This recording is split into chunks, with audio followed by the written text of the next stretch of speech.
One of the least reported and most taboo aspects of Jeffrey Epstein's life was not that he trafficked children, but that he was a supremacist. Not a white supremacist, rather, but a Jewish supremacist. In the newly released Epstein emails, this only further shows his level of Jewish supremacy and how much he truly believed his DNA specifically was superior to other races. Now, in the newly released Epstein files, this was a rather unreported email that most people overlooked. And he was talking to Kathy Rumler, and he stated, really, this guy went downhill. Really, this guy went down on all 7 counts, double whoops.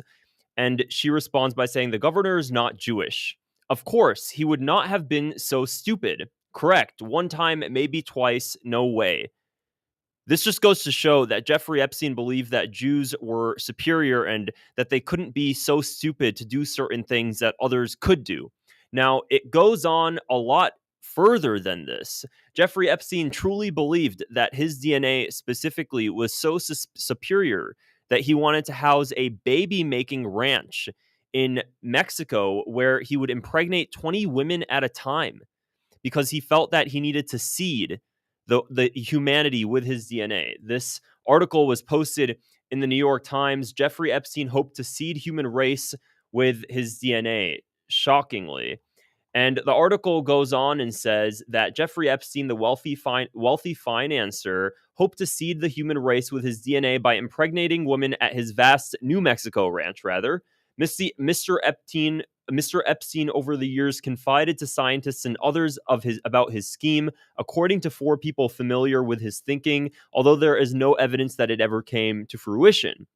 Mr. Epstein's vision reflected his long-standing fascination with what has become known as transhumanism, the science of improving the human population through technologies like genetic engineering and artificial intelligence. However, the truth about Jeffrey Epstein is he wasn't just a transhumanist, which is more so a future term that focuses on using technology, but that he genuinely was a eugenicist in the deepest sense, that he didn't feel that he was superior at the level of Europeans, but he actually viewed himself separate than European ancestry and even went as far as mocking Europeans, believing that he, as an Ashkenazi Jew, which is how he identified himself, was superior. Now, this is Maria Farmer. She was Jeffrey Epstein's first victim. And back last year, I actually had the privilege of speaking with Maria Farmer on an X Space. And she is now one of the most anti-Zionist, anti-Israel individuals you'll meet, because her experience with Jeffrey Epstein led her to feeling less than. And she spoke about how, as a white girl, Jeffrey Epstein would mock her because she was inferior to him. And she truly felt that way because of how much Jeffrey Epstein and Ghislaine Maxwell made her feel in the comments that they would say. Take a listen to this phone interview that she gave a few years back. The way Jeffrey and Ghislaine spoke about African Americans, it was like, it made my skin crawl. Anybody who was not Jewish, and you're right about this, but the way they spoke about them, it was really horrifying. And it showed me a great deal about how these people truly believe that they're chosen to do something here. I don't know. It's unbelievable to me. I mean, and it was every one of them, the way they spoke. And one time I heard Isabel say to her mother, Eileen, Mommy, why do you call Maria a nobody? And she said, honey, Isabel, Maria is not a Jew. She is a nobody. Wow. Well, it is worth so pointing. You can see why for about 20 years. That type of stuff I might actually include just because the Maxwell family have you ties should include to this it. group. You should include a Jewish baby. That was another thing. She said she would have been so lucky. See, they constantly made it very clear to me. You can't eat at the country club because you're not a Jew. You can't. And I mean, it's like they get hit with a soccer ball in the gut. So we'll just stop right there. The things that you just heard are pretty shocking. She wasn't allowed, and I want to be very specific of who I'm referring to for YouTube guidelines, of course, because I don't want to generalize entire groups of people.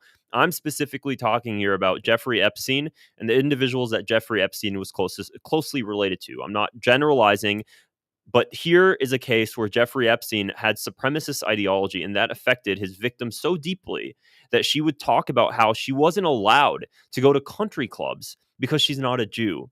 She was ridiculed by Jeffrey Epstein. That she didn't say this in this interview, but she said this to me when I spoke to her last year. I wish I had it recorded, but it was a non-recorded X base, and she told me that he was very interested in his haplogroup, and he felt he had a very specific type of haplogroup. I believe RB1 or R1B, something along the lines, and he believed that his DNA was so superior that everybody beneath him was non-human. He separated between himself as a Jewish man and others that were non-Jews, and he would term them as simply not as human as him. This is the level of supremacy that we get to, and we really don't talk about this because there's no issue in American society talking about white supremacy. You hear that term thrown around so often to the point where it's just redundant. Okay. But now we have somebody who's Jewish and they're talking about how white people are beneath them. Of course, not just white people, but African Americans. I mean, you heard it in this phone call. She said the things that Jeffrey Epstein and Ghislaine Maxwell would say about African Americans were grotesque. They were vile. They were disgusting. So, of course, you would have to assume that he would say the same about Arabs and basically everybody that wasn't Jewish, is how he defined himself. So, this level of superiority is something completely unrelated to white supremacy because, in his views, a blonde haired, blue eyed white girl could be beneath him. And we don't talk about this because talking about this is going into a taboo line where you can't criticize.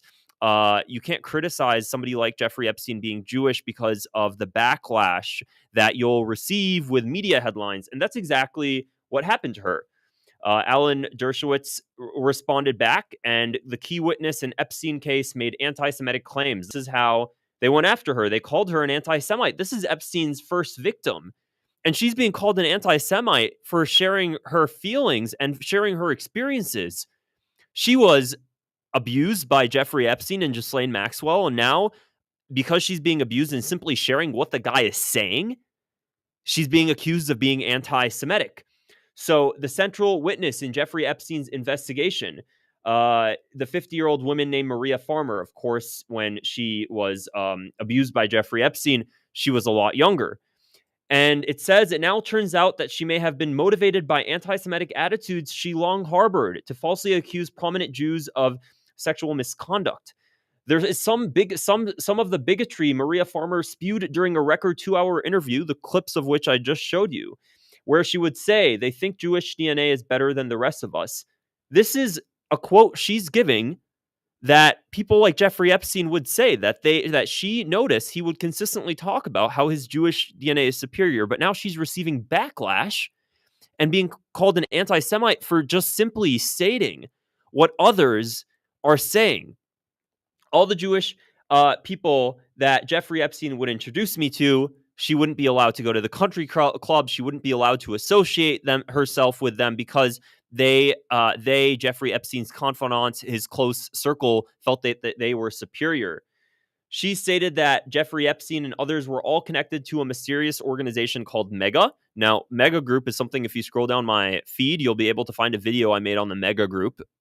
It's basically a 1991 organization that was founded by Leslie Wexner, the guy who bankrolled Jeffrey Epstein. And Leslie Wexner created this group, and it was a top secret organization or club of the wealthiest Jewish businessmen in the country. This was back in 1991. Billionaires. So these are not millionaire class individuals, but these are billionaires. And this group, the Mega Group, is what ultimately led to what is known as Birthright, where any Jewish person in America can get a free trip to Israel. Well, that was created by the Mega Group. I believe it was the Brothmans who created the Brothmans. They went ahead and they actually founded and they invested millions in Jewish Birthright. And the reason they did that is because they want to make sure there's a consistent supply of settlers to Israel to make sure that Israel will be able to expand and grow and flourish in their eyes. So the Birthright for Israel is one of the things the Mega Group created, but Jeffrey Epstein was connected to this group because of the fact that he was bankrolled by Leslie Wexner, and he was connected to all of these individuals that partook in this group. So it goes on, and it says these anti-Semitic canards sound like they could have come directly from the protocols of Elder of Zion, because apparently her just simply talking about the experience she had and being abused by Jeffrey Epstein, now she's getting canceled. It's ridiculous. It's ridiculous. She is the victim, and now she's being portrayed as an enemy, as the bad guy, as the villain. It's disgusting. It's abhorrent. It's vile. So, of course, there's one paper that discredits Alan Dershowitz's views, but this is not a mainstream publication. This is Maudès. It's a Maudès. It's a publication focused on Palestinian rights. I might be butchering the pronunciation there. Dershowitz's latest target of anti-Semitism smears Jeffrey Epstein's victims. And it goes on a lot further, though. I talked about how Jeffrey Epstein wanted to have this baby ranch in New Mexico where he would impregnate 20 women at a time in order to seed the human race because he felt that his DNA was superior. Well, not only did he do that, but not only did he want to do that, but this belief in his DNA being superior is what led him to investing millions and millions of dollars into scientists and research that were related to eugenics and were in biology and DNA, because this is how he felt he would be able to hasten and be able to deliver what he views as some sort of transhumanist creature that houses the DNA that he, as a Jewish person, he believes that he has. So there's an article here. Jeffrey Epstein's Harvard connections show how money can distort research. Letting the rich pay for science that interests them is a bad idea, even if they aren't convicted offenders. And, we know for a fact that he donated millions to scientists. One of them actually came forward here, citing nerd tunnel vision. Biologist George Church apologizes for contacts with Jeffrey Epstein. And of course, now, after everything came out, the scientist wants to completely back off and say, I had no connection. I apologize. I had no idea how bad it was. I'm a nerd. I can't see anything because I don't have common sense, even though I'm a smart scientist. That sort of rhetoric. Because, of course, when somebody falls from grace, they wanted to dip and not be associated, even though they allowed and were implicit in that sort of belief system that Jeffrey Epstein housed. So, this is the type of person Jeffrey Epstein was, and you need to understand this in order to understand the Jeffrey Epstein saga. If you want to understand the Jeffrey Epstein files and the whole Epstein case and everybody implicated, you cannot do that without understanding the fact that Jeffrey Epstein harbored supremacist ideologies, because from that supremacist point of view is where everything and all of his actions manifested. Okay? You think that somebody like Jeffrey Epstein that harbored these supremacist ideology would be willing to work for somebody that is not of his DNA, that is not Jewish as he defines himself? Do you think he would be willing to work underneath a non-Jewish person? The answer would be no. In my eyes, it would be no, because he is too much of a narcissist and a supremacist to believe that he should work inferior to somebody. The reason that's important to understand is because when you think about his connections to intelligence, there is no other intelligence agency that he would be willing to confide in and work so closely in, like Israel, where people have the same genetics as him, where he feels that he is one of them. So when you hear people say, oh, he was a Russian asset, we saw recently that he was joking about sending photos to Putin of Donald Trump blowing Bill Clinton, yada, yada, yada. No, that's not how it works. He wasn't a Russian asset. He wasn't an MI6 asset. He wasn't a CIA asset. Now, with that being said, could Jeffrey Epstein have sold blackmail to intelligence agencies aside from the Mossad? Absolutely. Because what you have to understand about these transnational syndicates like that Jeffrey Epstein was a part of, where he was gathering intelligence for the Israeli Mossad, is they have no problem using blackmail as leverage with rival nations. Yeah, let's go ahead and give some blackmail to the Russians, and we'll give some blackmail to the CIA, and they can fight each other, and we'll both benefit a little bit. And they'll be very methodical of how they give this blackmail and when they should do it. And they have a larger vision and plan. The intelligence agencies work with each other, and they give each other information as they see fit for their own interests. And Jeffrey Epstein and the Israeli Mossad are no different. So now, again, I have to be very careful with YouTube guidelines here when I say this stuff. So I just want to preface again, there's a lot of evidence linking Jeffrey Epstein to Israeli Mossad. I have to be careful with the direct claims I make, and I have to make sure I don't generalize. But this is where my mind goes, and it seems like there's an abundance of evidence that makes me not feel ridiculous or out of touch for saying these very obvious things that are apparently taboo. They shouldn't be taboo. It should just be common knowledge. Okay, this is the thing that this is the issue I have, and you guys have seen me talk about Nick Fuentes a lot, and I'm Palestinian. I've talked about that a lot, and I always get criticism whenever I feature or talk about somebody like Nick Fuentes, and I always get comments like, Wally, like, you're Palestinian, you're not even white. Why do you come off like you defend white people? Well, first off, I'm Palestinian, but I'm sick of isms. That's the first thing. And I have noticed that there is so much ease in public discourse to hate on white people. However, it's taboo completely, and it's to mention supremacy in other groups, and it's odd to me. It's very odd. Okay, as a Palestinian, if I met a Palestinian that was a Palestinian supremacist, and I haven't, I can't even. It's hard to kind of imagine that, where I would meet a Palestinian and he felt his Palestinian DNA was superior to other races. I'd be like, dude, you're a little bit messed up in the head. Okay, what do you mean Palestinian supremacy? That's odd to me. I think supremacy is a weird concept where you meet somebody and they're like, yeah, my DNA is like better. Now, is there genetic differences? Absolutely. But the idea that meeting a Palestinian, I've never met one like that. Okay. Now, when it comes to white supremacy, people have no problem calling it out. But for some reason, if Jewish people, and I've met a lot of amazing Jewish people, there is a tendency that Jewish supremacy is much more taboo to speak about. Norman Finkelstein, who is a Jewish American, and he's had family and his ancestors experienced the Holocaust, he's talked about this phrase Jewish supremacy before. And it's important to touch on it because without the acknowledgement that it exists, it makes people that call it out come off as just hating everybody. And that's simply not the case. My family's in the occupied West Bank. My family friends have been murdered by settlers in the occupied West Bank. They live on the hilltops. All Palestinian villages are in the valley. And these settlers will call us cattle, and they'll tell us they're superior and they're chosen. And when I speak about that, I'm labeled the hater. It's not okay. It's not okay. So when it comes to this topic with Jeffrey Epstein, it's the same thing. It's the same thing. I'm very much so sick of it. I'm very much so sick of it.